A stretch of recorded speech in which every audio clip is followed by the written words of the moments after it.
Di balik tembok tinggi sebuah pabrik tua di Desa Sukamulya, tersembunyi rahasia yang tak pernah bisa dibayangkan manusia. Bau busuk yang menusuk hidung hanyalah permulaan, karena apa yang diproduksi di dalam bukan sekadar pakan, tapi mayat manusia yang dikemas ulang untuk makanan buaya. Malam ini, rahasia itu akan terbongkar, dan kalian akan tahu kenapa pabrik itu dianggap angker selama puluhan tahun.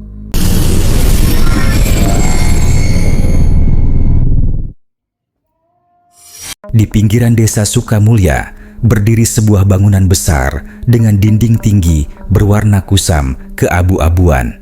Bangunan itu dikenal warga dengan nama Pabrik Surya Abadi. Letaknya agak terpisah dari permukiman, berdiri di lahan bekas perkebunan karet yang sudah lama mati. Dari luar, pabrik itu tampak seperti bangunan industri biasa. Hanya saja ada satu hal yang membuat semua orang selalu bertanya-tanya. Tidak ada seorang pun yang benar-benar tahu apa yang diproduksi di dalamnya.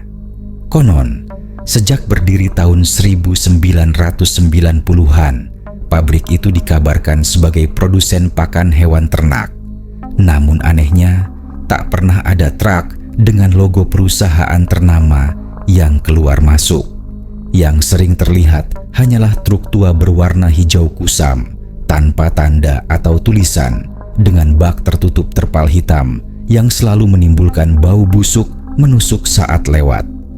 Warga yang tinggal di sekitar jalur jalan menuju pabrik seringkali mengeluh. Bau itu bukan seperti bau pakan, tapi bau daging busuk bercampur darah. Darman, seorang pria paruh baya yang tinggal hanya 2 rumah dari jalan masuk pabrik, sering mengeluh pada istrinya setiap kali bau itu lewat. Ini bukan bau biasa, Yati. Bau begini lebih mirip bangkai, bukan pakan ternak, katanya suatu malam sambil menutup hidung dengan kain. Istrinya hanya mengangguk, enggan membahas terlalu jauh, karena di desa itu membicarakan pabrik terlalu sering dianggap pamali. Memang sudah sejak lama warga tak berani mendekat ke area pabrik. Selain baunya yang membuat mual, sering ada cerita ganjil dari para pemuda yang nekat melintas malam-malam. Mereka mengaku mendengar suara-suara aneh dari balik pagar tinggi, jeritan samar, tangisan, bahkan ada yang bilang mendengar suara ketukan besi seirama, seperti ada yang dipukuli. Salah satu cerita yang paling membekas diceritakan oleh Roni, seorang pemuda desa. Ia pernah pulang larut malam dari sawah setelah mencari belut. Saat melintas dekat pagar pabrik, ia mencium bau anyir begitu tajam. Tiba-tiba dari dalam terdengar suara perempuan menjerit panjang, diikuti suara benda berat diseret di atas lantai semen. Roni berlari sekencang mungkin hingga jatuh tersungkur di pematang sawah. Sejak saat itu, ia bersumpah tak akan pernah melintas sendirian di jalan dekat pabrik. Namun, yang paling membuat warga resah bukan hanya cerita-cerita mistis, melainkan kejadian nyata yang terjadi setiap kali ada hujan deras. Saat air hujan menggenang di selokan dekat pabrik, seringkali terbawa potongan-potongan daging kecil seperti sisa potongan hewan. Warnanya pucat dan ada yang terlihat seperti potongan tangan kecil, mirip tangan bayi. Warga biasanya buru-buru membuangnya sambil pura-pura tak melihat jelas. Tapi dalam hati mereka sadar itu bukan sisa hewan biasa. Kepala desa, Pak Wahyu, sering menerima keluhan warga. Namun, setiap kali ia coba menghubungi pihak berwenang, selalu ada aparat berseragam datang, menenangkan, lalu berpesan agar warga tidak memperbesar masalah. Itu urusan industri, jangan ikut campur, nanti kalian repot sendiri. Begitu selalu kata mereka. Akhirnya, masyarakat Desa Sukamulya memilih diam, walau hati mereka penuh curiga. Malam itu, Darman sedang duduk di teras rumahnya bersama Roni dan 2 pemuda lain Bayu dan Teguh. Mereka berbincang sambil menatap arah pabrik yang samar terlihat dari kejauhan, hanya diterangi lampu sorot kuning pucat. "Aku curiga itu bukan pabrik pakan ternak," kata Roni dengan suara pelan. "Aku dengar dari sopir truk, katanya di dalam sana ada ruang besar yang bau amisnya lebih parah daripada rumah potong hewan." "Terus apa yang mereka potong?" tanya Bayu menelan ludah. Roni terdiam sesaat sebelum menjawab lirih, "Bukan hewan." Obrolan itu membuat suasana semakin mencekam. Angin malam berhembus, membawa samar bau anyir yang menusuk hidung. Teguh, yang biasanya paling berani, terlihat gusar. "Kalau memang begitu, kenapa kita nggak coba buktikan? Masuk malam-malam, lihat langsung apa yang mereka sembunyikan." Darman langsung menatap Teguh dengan wajah pucat. "Kau gila? Orang-orang yang pernah coba masuk, tidak ada yang kembali dengan selamat. Ada yang hilang, ada yang pulang, tapi sakit jiwa." Namun justru karena kata-kata itu, rasa penasaran mereka semakin membara. Malam semakin larut. Dari kejauhan, terdengar suara truk mendekat.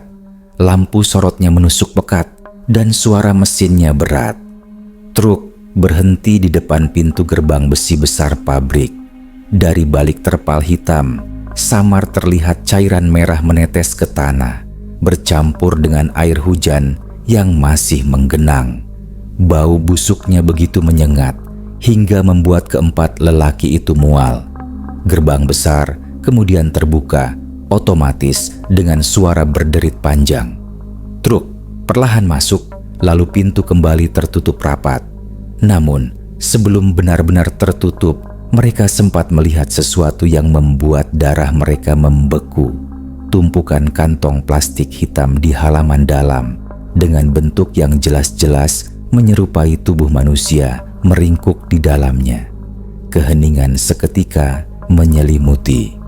Tak seorang pun berani bersuara. Hanya dada mereka yang berdegup kencang dan tatapan ngeri yang saling bertemu. Malam itu, untuk pertama kalinya, mereka sadar pabrik Surya Abadi tidak memproduksi pakan ternak. Pabrik itu menyembunyikan sesuatu yang jauh lebih kelam.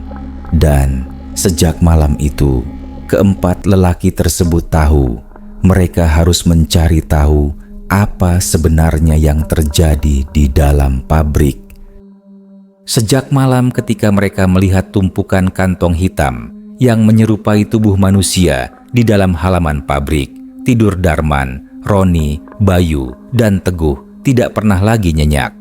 Bayangan itu terus menghantui, menimbulkan pertanyaan yang semakin tak bisa mereka bendung. Apa sebenarnya yang dilakukan di dalam pabrik Surya Abadi? Roni yang paling keras kepala. 2 hari setelah kejadian itu, ia mendatangi Darman di rumahnya. Wajahnya terlihat kusut, matanya merah karena kurang tidur. "Man, kita nggak bisa diam aja. Kalau itu benar manusia, kita harus tahu. Minimal ada bukti." Darman menggeleng cepat. "Kau mau nyari mati, Ron? Sudah banyak orang hilang gara-gara pabrik itu. Aku nggak mau nama kita nambah dalam daftar." Tapi Roni tak peduli. Ia merasa seolah ada sesuatu yang terus mendorongnya untuk masuk lebih jauh. Bayu dan Teguh kemudian ikut berkumpul malam itu. Mereka duduk di ruang tamu sempit rumah Darman. Lampu redup, jendela tertutup rapat, suasana tegang. "Aku dengar ada jalan belakang ke pabrik," bisik Bayu. "Dulu waktu kecil, aku main ke kebun bambu arah utara. Ada semacam parit besar yang tembus ke saluran pembuangan pabrik. Dari situ, mungkin kita bisa lihat apa yang mereka buang." Teguh mengangguk, wajahnya serius. "Kalau benar begitu, kita bisa coba malam Jumat. Orang-orang bilang itu waktu paling jarang ada aktivitas truk. Tapi ya, kalau ketahuan, habislah kita." Darman merasa dadanya makin berat. Ia tak ingin ikut, tapi rasa penasaran yang sama mulai menggerogotinya. Apalagi istrinya, Yati, beberapa kali menemukan pakaian kotor dengan bercak darah hanyut di sungai kecil dekat rumah. Ia tak pernah berani mengadu ke orang lain, hanya bisa berbisik pada Darman dengan wajah pucat. Semua tanda itu terlalu janggal untuk diabaikan. Hari-hari menjelang malam Jumat terasa begitu lambat. Suasana desa seolah ikut menambah ketegangan. Bau anyir semakin sering muncul dari arah pabrik, terutama saat angin selatan bertiup. Warga yang lewat di jalan depan pabrik selalu mempercepat langkah, menundukkan kepala, pura-pura tak mencium aroma busuk itu. Namun diam-diam mereka tahu ada sesuatu yang salah di sana. Akhirnya malam Jumat tiba. Keempat lelaki itu berkumpul di rumah Roni. Mereka membawa senter kecil, masker kain, dan sebilah parang hanya untuk berjaga-jaga. Tidak ada rencana besar, hanya keberanian yang bercampur dengan rasa takut. Sebelum berangkat, Darman menatap mereka satu persatu. "Kita cuma lihat dari luar. Kalau memang ada yang aneh, kita pulang. Jangan coba masuk terlalu jauh," katanya tegas. Semua mengangguk, walau dalam hati masing-masing tahu batas itu bisa saja dilanggar kalau rasa penasaran menguasai. Perjalanan menuju kebun bambu di utara pabrik terasa panjang. Bulan tertutup awan dan hanya suara jangkrik yang terdengar. Angin malam berhembus membawa bau amis yang menusuk. Semakin dekat mereka ke pabrik, semakin tajam bau itu. Bayu berjalan paling depan karena dialah yang tahu jalurnya. "Ini," katanya lirih sambil menunjuk parit besar yang ditutupi semak liar. Suara gemericik air terdengar jelas. Mereka berjongkok, menyorotkan senter kecil. Dan saat itu juga, napas mereka tercekat. Air yang mengalir di parit itu berwarna merah gelap. Buih-buih aneh mengapung, dan sesekali terbawa arus sesuatu yang tampak seperti potongan daging. Teguh meraih ranting panjang, mencongkel benda yang hanyut. Saat terangkat, mereka semua membeku. Itu adalah potongan jari manusia, lengkap dengan kuku yang masih menempel. Bayu langsung muntah di tempat, sementara Roni menutup mulutnya dengan masker. Wajahnya pucat pasi. Darman ingin segera mengajak mereka pergi, tapi sebelum ia sempat bicara, mereka mendengar suara dari arah dalam pabrik. Suara mesin berat menyala, disusul jeritan samar, jeritan manusia, bukan hewan. Tanpa sadar, mereka semua merunduk lebih dalam ke semak. Dari celah pagar kawat yang agak longgar, mereka bisa melihat ke arah halaman belakang pabrik. Ada beberapa orang berseragam lusuh sedang menurunkan kantong-kantong hitam dari truk. Kantong itu dibuka satu persatu, dan yang terlihat membuat mereka nyaris pingsan. Tubuh manusia masih segar, sebagian sudah membiru. Tubuh-tubuh itu dikeluarkan, lalu digantung di semacam rel besi seperti di rumah potong hewan. Darah menetes deras, mengalir ke lantai, masuk ke saluran pembuangan yang ternyata terhubung ke parit tempat mereka mengintip. "Ya Tuhan," bisik Darman dengan suara bergetar. Roni, meski ketakutan, justru menyalakan ponselnya, mencoba merekam dari jauh. "Ini bukti. Kalau kita bisa bawa ini, orang-orang enggak bisa menyangkal lagi," katanya terburu-buru. Namun, saat kamera ponselnya merekam, tiba-tiba salah satu pekerja di halaman itu berhenti, menoleh ke arah pagar. Matanya menyapu sekeliling, lalu berhenti tepat ke arah semak tempat mereka bersembunyi. "Mereka lihat kita," bisik Teguh panik. Dalam sekejap, suasana kacau. Pekerja itu berteriak memanggil rekannya. Lampu sorot besar mengarah ke pagar belakang, menyapu semak belukar. Keempat lelaki itu langsung lari terbirit-birit melewati kebun bambu. Jantung mereka seperti hendak meledak. Dari belakang terdengar suara langkah berat mengejar, disertai gonggongan anjing besar yang dilepas. Mereka berlari tanpa menoleh, hanya berharap bisa keluar dari kebun itu secepat mungkin. Tapi yang membuat bulu kuduk mereka benar-benar berdiri adalah suara yang ikut menggema di belakang. suara teriakan serak, bukan dari manusia hidup, melainkan suara dari mereka yang sudah seharusnya diam. Jeritan-jeritan mayat yang tubuhnya diperlakukan seperti barang dagangan. Malam itu, mereka selamat sampai rumah Roni dengan napas terengah-engah.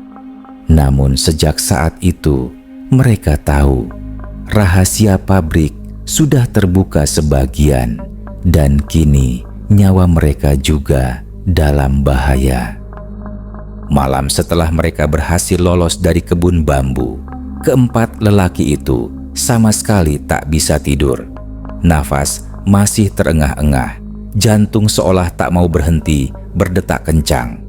Namun, yang paling menempel di kepala mereka bukan hanya bayangan tubuh-tubuh manusia yang digantung seperti hewan potong, melainkan suara jeritan aneh yang mereka dengar saat dikejar, suara rintihan dari mulut mayat. Roni masih memegang ponselnya. Tangannya bergetar hebat. Ia membuka rekaman video yang tadi diambil. Gambarnya goyah, tapi cukup jelas menunjukkan sosok tubuh-tubuh manusia yang digantung di rel besi. Namun saat volume dinaikkan, terdengar samar suara perempuan berbisik, "Bebaskan kami." Roni langsung melempar ponsel itu ke lantai. Bayu menatap dengan wajah pucat. "Kau dengar tadi? Itu bukan suara manusia hidup." Darman buru-buru menutup mulut Bayu. "Diam, jangan sebut-sebut lagi." Bisa makin parah Teguh, yang biasanya paling berani, justru terlihat ketakutan. Ia menggenggam kepalanya, berkeringat dingin. "Aku tadi sempat menoleh ke belakang. Aku lihat satu kantong hitam bergerak sendiri, seolah yang di dalam masih hidup keheningan menekan ruangan itu. Hanya suara jangkrik dari luar jendela." Keesokan harinya, kabar aneh mulai menyebar di desa Sukamulya. Beberapa warga mendengar suara langkah berat berkeliling desa di tengah malam, padahal jalanan kosong. Ada pula yang melihat bayangan hitam berdiri lama di depan rumah Roni, tapi saat didekati menghilang begitu saja. Yati, istri Darman, bersumpah ia melihat noda darah menetes dari langit-langit dapur, tapi saat dipanggil Darman, noda itu hilang, tak berbekas. Seakan belum cukup, keempat lelaki itu mulai mendapat ancaman nyata. Siang harinya, sebuah mobil hitam tanpa plat berhenti di depan warung desa. Dua pria turun, berpakaian rapi, berwajah dingin. Mereka menghampiri Pak Wahyu, kepala desa, dan berbicara singkat dengan nada menekan. Warga yang melihat hanya bisa saling berbisik. Setelah mobil itu pergi, wajah Pak Wahyu pucat pasi, seperti habis melihat malaikat maut. Malamnya, Pak Wahyu memanggil Darman, Roni, Bayu, dan Teguh ke rumahnya. Dengan suara bergetar, ia berkata, "Kalian, apa yang kalian lakukan? Orang-orang pabrik tahu ada yang mengintip tadi malam. Mereka bilang kalau ada warga macam-macam, mereka bakal bersihkan." "Bersihkan gimana, Pak?" tanya Roni menahan emosi. Pak Wahyu menunduk. "Bukan pertama kali ini ada yang penasaran. Dulu beberapa pemuda juga coba masuk. Mereka hilang, jasadnya nggak pernah ditemukan." Ucapan itu membuat mereka semua merinding. Darman menelan ludah. "Pak, tapi kita punya bukti, video itu." Namun, sebelum Darman selesai, lampu rumah Pak Wahyu mendadak padam. Gelap gulita.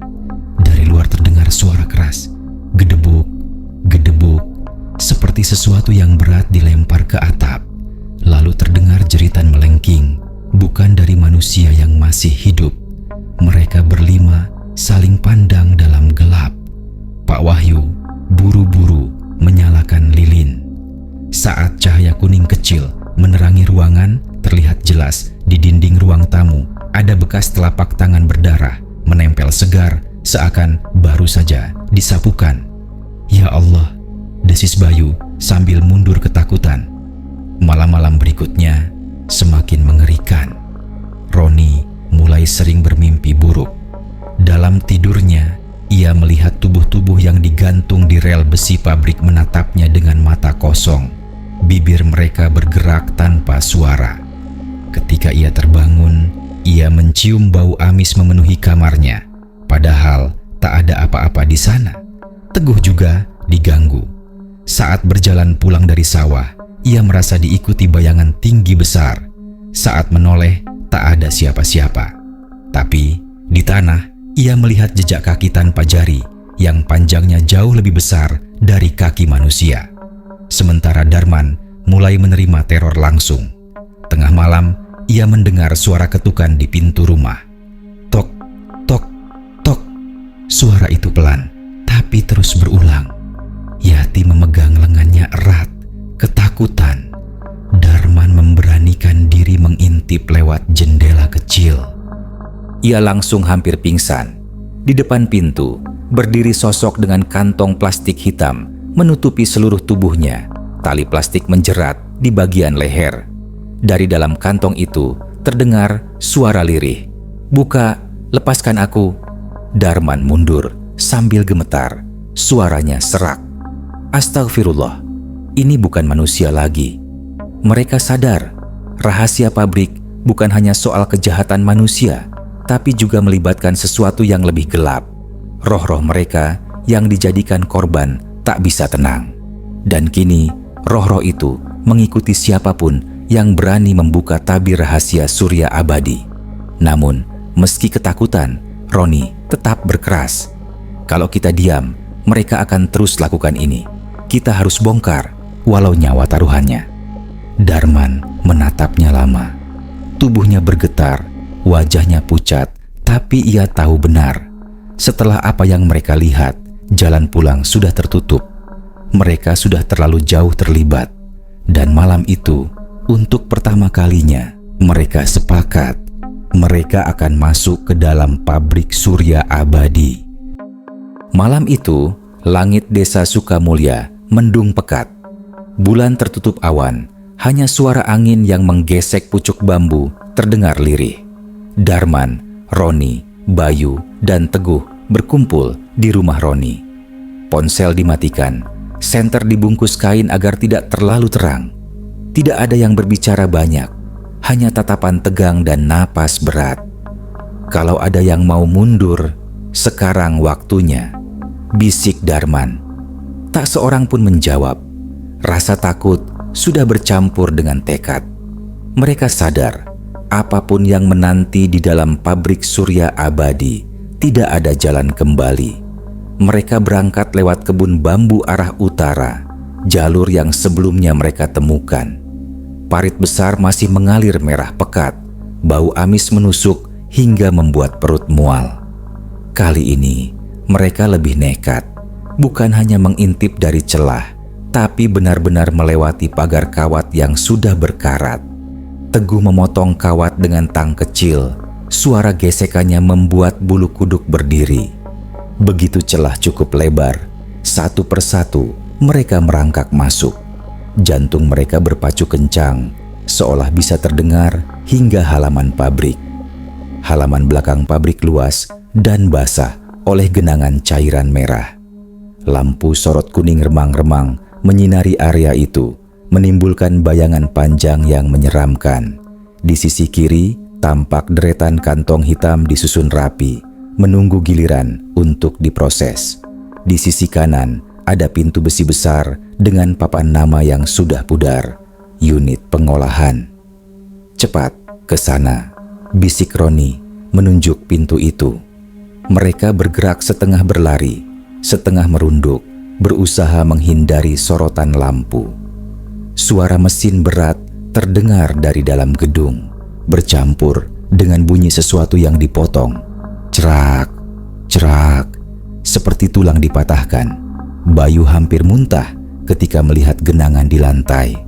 Cairan merah itu bukan sekadar darah, tapi bercampur dengan potongan kecil daging manusia, jari, telinga, bahkan serpihan tulang. Ia menutup mulut, berusaha menahan teriakan. Begitu sampai di pintu besi, mereka mendapati celah kecil terbuka. Tanpa pikir panjang, Roni mendorongnya. Pintu itu berderit pelan, dan dari dalam tercium bau busuk yang lebih tajam. Pemandangan yang mereka lihat membuat darah membeku. Di dalam ruangan, puluhan tubuh manusia digantung di rel besi panjang, seperti bangkai sapi di rumah potong. Sebagian masih berdarah segar, sebagian sudah membiru membusuk. Tubuh-tubuh itu tanpa kepala. Kepalanya disusun di meja panjang, mata masih terbuka menatap kosong. Mesin berputar di tengah ruangan, mengiris daging-daging itu menjadi potongan kecil. Potongan kemudian dimasukkan ke dalam karung besar bertuliskan Feed Supply Export. Bayu gemetar hebat, suaranya serak. Astaga, ini bukan pabrik pakan ternak. Ini pabrik manusia. Tiba-tiba terdengar suara langkah. Mereka buru-buru bersembunyi di balik drum besar berisi cairan gelap. Dari celah, mereka melihat dua orang pekerja masuk. Pakaian mereka kotor penuh darah, wajah dingin tanpa ekspresi. Salah satunya menyeret kantong hitam baru, lalu membukanya. Isi kantong itu membuat Roni hampir menjerit. Seorang perempuan muda masih mengenakan pakaian lengkap, wajahnya penuh lebam. Matanya setengah terbuka, tubuhnya kaku. Dengan kasar, pekerja itu menggantungkan tubuh perempuan itu ke rel besi, membiarkannya berderet bersama tubuh-tubuh lainnya. Roni menutup mulut, air matanya menetes. Ia sadar, korban bukan hanya orang luar. Bisa saja salah satu dari tubuh itu adalah warga yang hilang bertahun-tahun lalu. Namun, yang membuat bulu kuduk mereka berdiri bukan hanya itu. Saat pekerja pergi, tiba-tiba salah satu tubuh di rel bergerak. Tangannya yang kaku terangkat perlahan. Jari-jari menunjuk ke arah drum tempat mereka bersembunyi. Teguh menahan napas, wajahnya pucat pasi. Tubuh itu lalu mengeluarkan suara lirih seperti bisikan, tapi jelas terdengar. "Bantu kami." Drum yang mereka sembunyikan mulai bergetar pelan, seolah ada sesuatu di dalamnya yang ingin keluar. Dari sela tutup drum terlihat cairan merah menetes deras, lalu tangan membusuk menyembul keluar, meraba-raba udara kosong. Darman menarik lengan Roni panik. "Kita harus keluar sekarang." Mereka berlari keluar ruangan. Pintu besi hampir menutup kembali dengan suara keras. Nafas mereka kacau, langkah terburu-buru. Namun begitu tiba di halaman belakang, sesuatu yang lebih menyeramkan menanti. Di tengah halaman, berdiri sosok tinggi besar dengan kantong plastik hitam menutupi seluruh tubuh. Kantong itu basah oleh darah, bergerak-gerak sendiri meski tanpa angin. Dari dalam terdengar suara berat dan serak. "Siapa yang berani masuk ke sini?" Roni, Bayu, Teguh, dan Darman terpaku. Sosok itu perlahan mendekat, langkahnya berat. Cairan merah menetes di tanah setiap kali ia melangkah. Semakin dekat, semakin jelas bentuk tubuh di balik kantong. Perawakan tinggi, bahu lebar, dan aroma busuk bercampur amis yang menusuk. Darman mendorong yang lain. Lari. Mereka kabur sekuat tenaga melewati pagar kawat, tak peduli tubuh lecet dan berdarah. Di belakang mereka, suara langkah berat dan serakan jeritan tubuh-tubuh di dalam pabrik bergema bersama-sama, seolah seluruh mayat itu ikut memanggil. Mereka berhasil keluar ke kebun bambu, tapi rasa dingin itu masih menempel di belakang. Seakan sosok berkantong hitam itu tak berhenti mengikuti meski dari jauh. Dan malam itu, keempat lelaki itu sadar mereka bukan lagi sekadar saksi. Mereka sudah masuk ke dalam neraka, dan neraka itu kini tak akan membiarkan mereka pergi dengan mudah. Sejak malam, mereka berhasil masuk ke pabrik surya abadi. Hidup Darman, Roni, Bayu, dan Teguh berubah total. Tidur tidak pernah lagi nyenyak, makan pun terasa hambar. Wajah mereka pucat, mata cekung, seolah setiap saat ada bayangan hitam yang menempel di belakang. Bukti video yang direkam Roni kini tak lagi mereka banggakan. Setiap kali diputar, bukan hanya gambar tubuh-tubuh yang tergantung yang muncul, tapi juga suara-suara lain yang sebelumnya tak mereka dengar. Jeritan, rintihan, bahkan kadang terdengar nama mereka dipanggil. Roni, Darman, Bayu, Teguh. Suara itu lirih tapi jelas, membuat bulu kuduk berdiri. Suatu malam, Bayu terbangun karena mendengar ketukan di jendela kamarnya. Tok, tok, tok.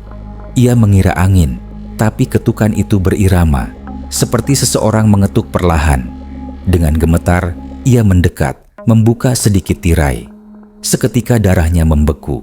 Di luar jendela, wajah pucat penuh lebam menempel, mata kosong menatapnya. Wajah itu ia kenali, Sari, gadis desa yang hilang setahun lalu.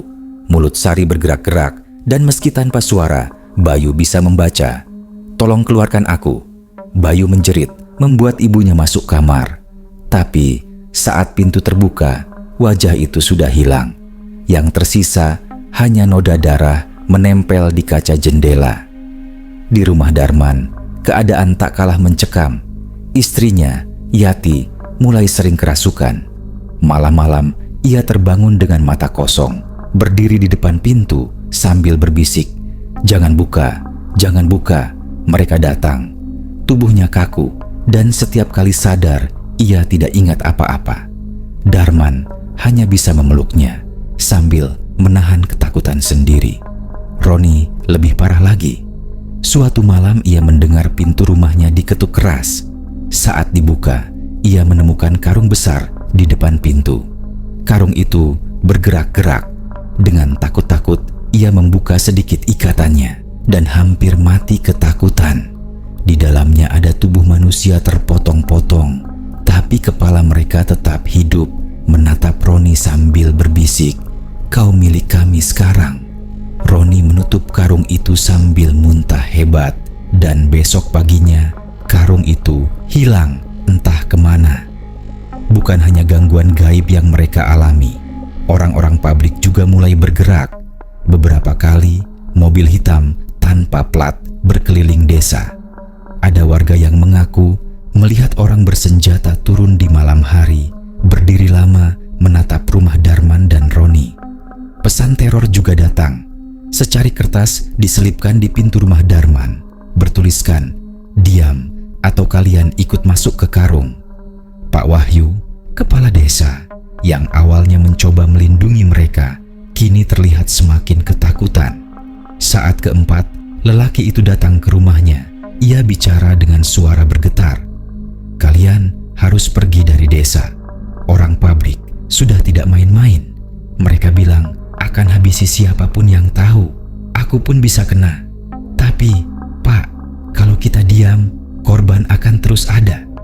Kita sudah lihat sendiri," sahut Roni emosi. Pak Wahyu menunduk, air mata mengalir.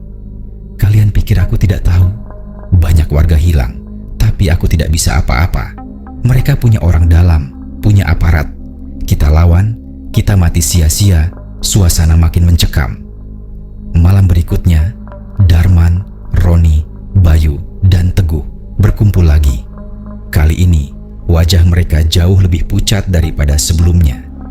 "Kita tidak bisa mundur," kata Teguh dengan suara berat. "Tapi kita juga tidak bisa hanya lari. Aku rasa roh-roh itu memang sengaja ikut ke kita. Mereka ingin kita buka semuanya. Kalau benar begitu, kita harus cari cara masuk lagi," sambung Roni. "Kali ini bukan cuma rekam. Kita harus bawa bukti nyata. Kalau bisa, jasad salah satu korban Darman menatap mereka ngeri. Kalian gila? Itu sama saja bunuh diri." Namun dalam hatinya, ia tahu Teguh dan Roni benar. Sejak mereka tahu rahasia pabrik, mereka sudah menjadi bagian dari permainan ini. Diam atau bergerak, ancaman tetap ada. Malam itu, sebelum bubar, angin bertiup kencang sekali. Pintu rumah Roni bergetar, kaca jendela bergemeretak, lalu terdengar suara berat bergema dari luar, jelas dan menggetarkan dada.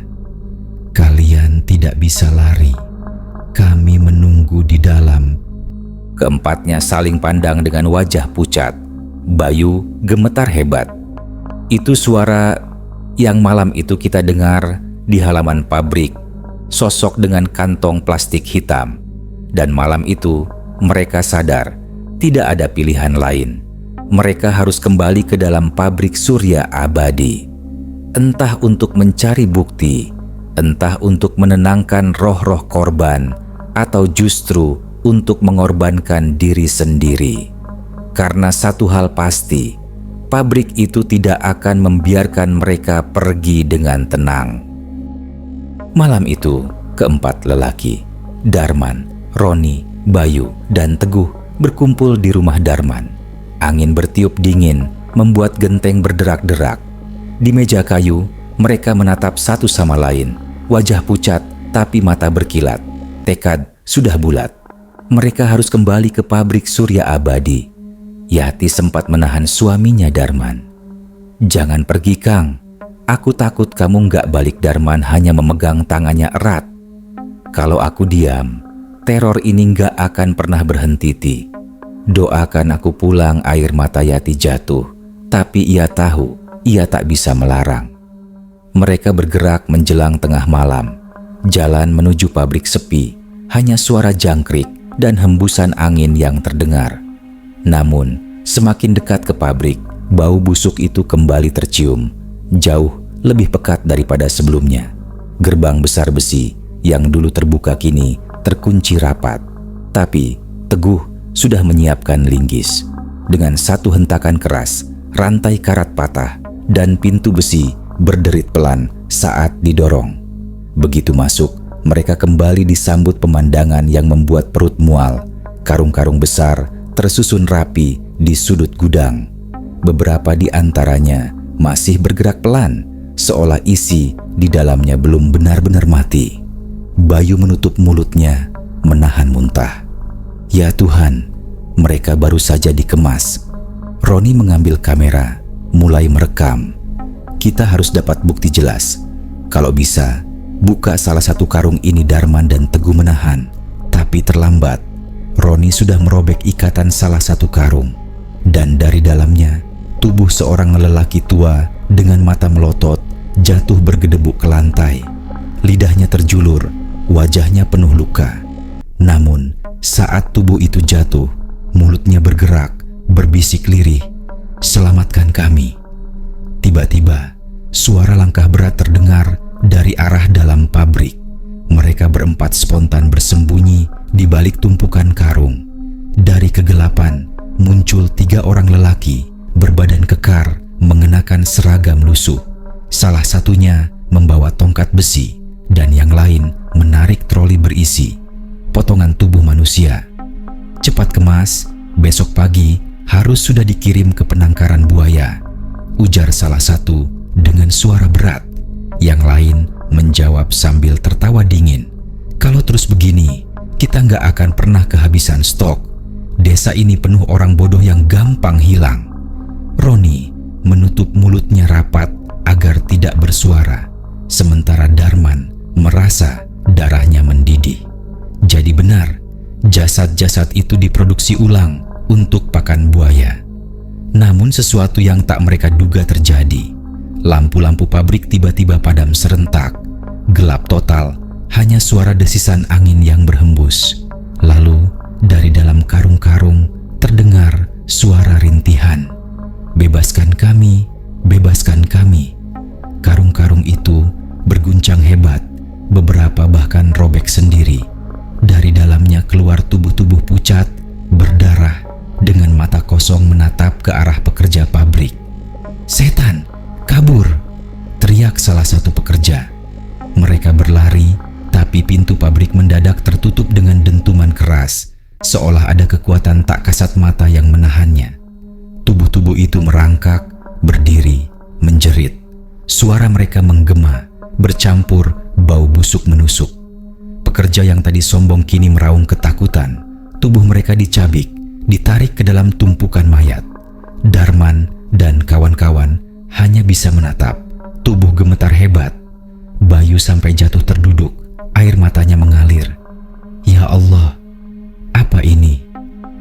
dalam kegelapan itu, sosok yang dulu mereka lihat muncul lagi. Pria bertudung dengan wajah ditutup kantong plastik hitam. Ia berdiri tegak di tengah lautan mayat hidup. Suaranya berat, bergema ke seluruh ruangan. Kalian sudah melihat, kalian sudah tahu. Jangan pernah lari. Rahasia ini milik kalian juga sekarang. Ia menunjuk mereka satu persatu. Kalau kalian buka mulut, roh-roh ini akan menjemput kalian dan keluarga kalian. Tubuh Darman bergetar, sementara Roni mencoba merekam. Tapi kamera di tangannya meledak kecil, mati total. Sosok itu mendekat hingga jarak hanya beberapa langkah. Dari balik plastik hitam, terdengar suara napas berat dan bisikan mengerikan. Kalian adalah bagian dari kami. Tiba-tiba lampu kembali menyala. Pabrik sepi.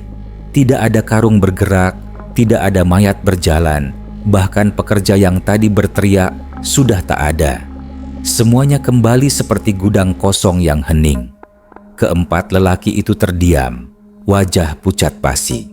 Mereka saling pandang, tak tahu apakah semua yang mereka lihat nyata atau hanya halusinasi.